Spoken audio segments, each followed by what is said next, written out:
Okay, get ready with me to tell you all about Josie's birth story. Okay, so here we go.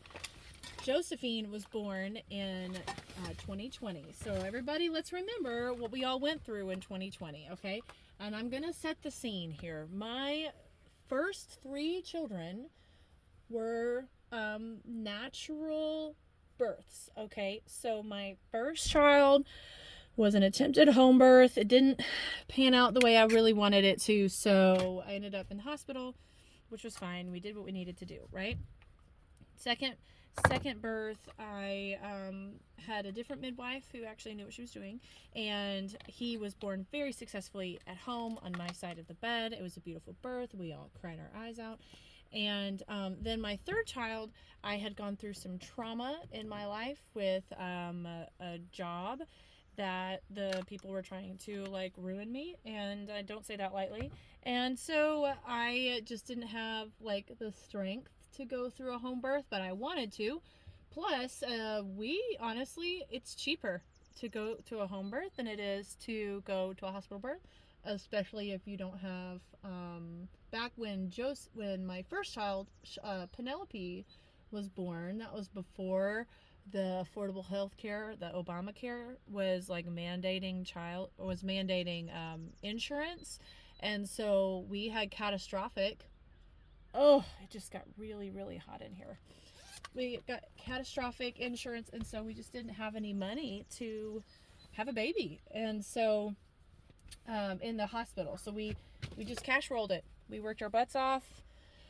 My husband was a bartender at the time and kind of an all-around entrepreneur doing a bunch of different things. So he would just pick up extra shifts so we could pay for our midwife.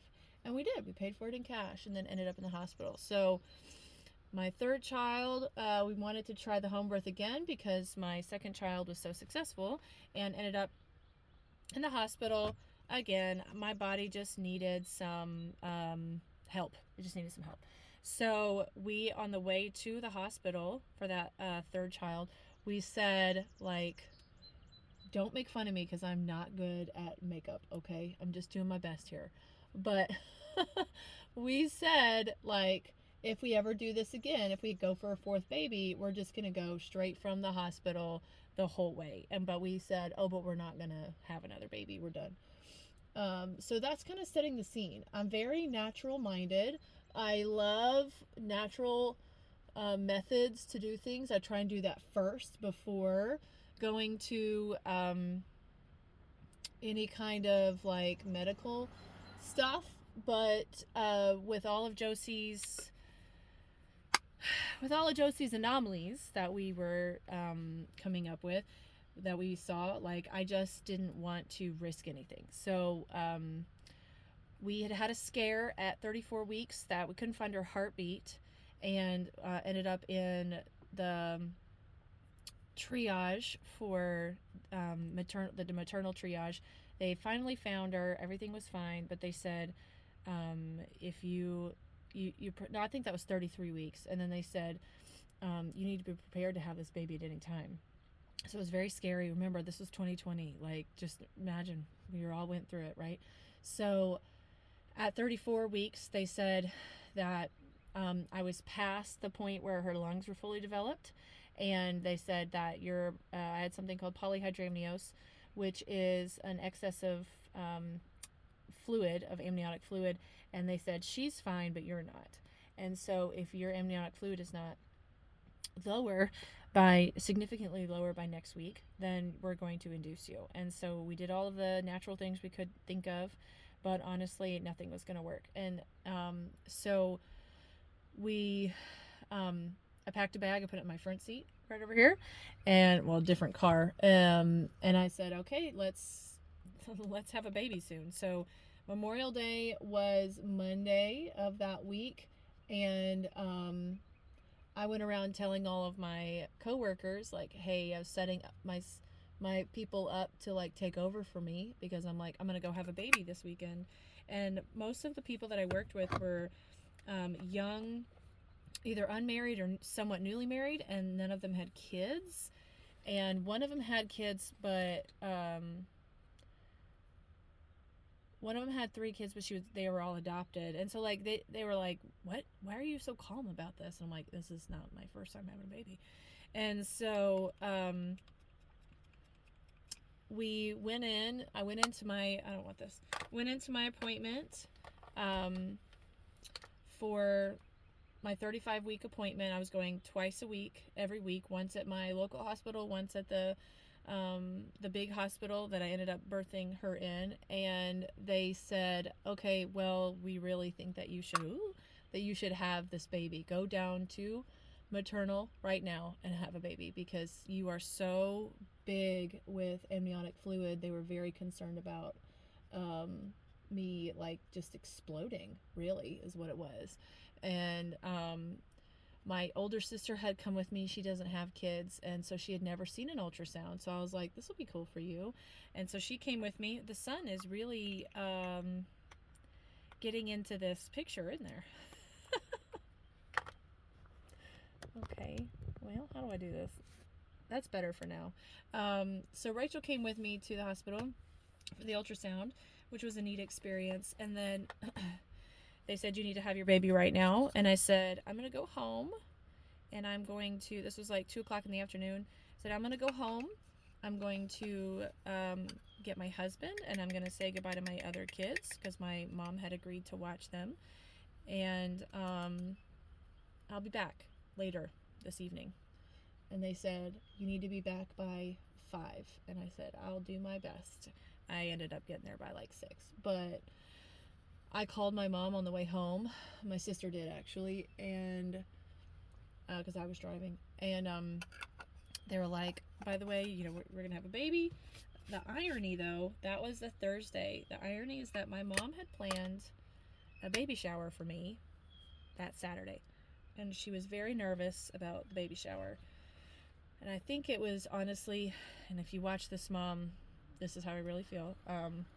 I really think that she was just trying to figure out how to handle the stress of everything that was going on. And so she was hyperfixating on the baby shower. I'm so sorry about that sun, you guys. Let me see if I can roll up this window. Does that help? Yeah, it does a little bit. Okay.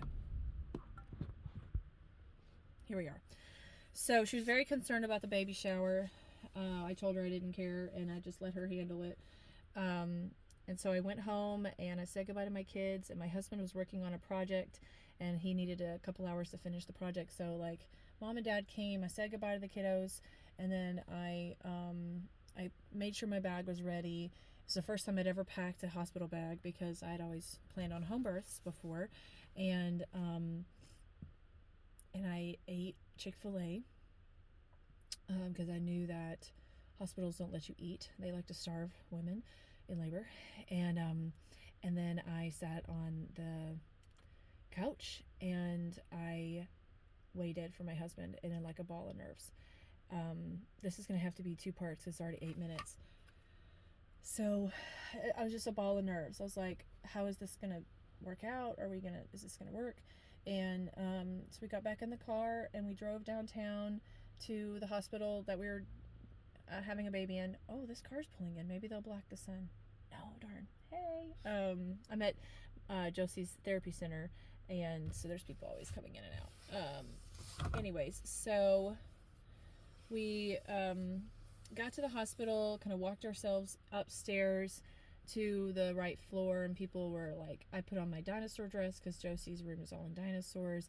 People were praying for us. It was very scary. I actually didn't tell anybody, if you remember from previous things, I didn't tell many people about what was going on with Josie, because I just didn't have any answers, and I didn't want to field a lot of questions that I didn't have answers for. And so the only people that knew we were going were like our closest friends and our family.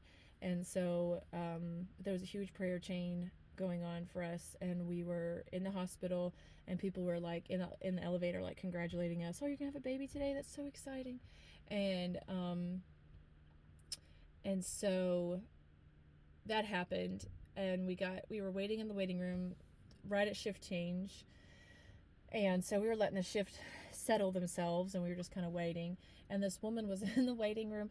She and her husband, and they were trying to have a natural birth in the hospital, and she was like doing that thing where like women like wear themselves out during labor to like try and keep labor going. And I had a labor like that just never progressed, and that's why we ended up in the hospital with my first child. And I was just watching her, and we were just chit-chatting and being real friendly, and I was like, God, you're not gonna do, your body's not gonna do what it thinks it needs to do, like, you poor thing. And I just felt bad for her. Nathan says, you should give her some advice. I'm like, nah. I said, I'm dealing with my own trauma right now. Like, I don't want to deal with somebody else's stress. She's got a good care team here. They'll take care of her. So we finally got settled in at about probably 6:30 or 7 p.m. that Thursday. So that would have been the 28th. And I'm going to cut this off and load it, and I'll record the second one immediately.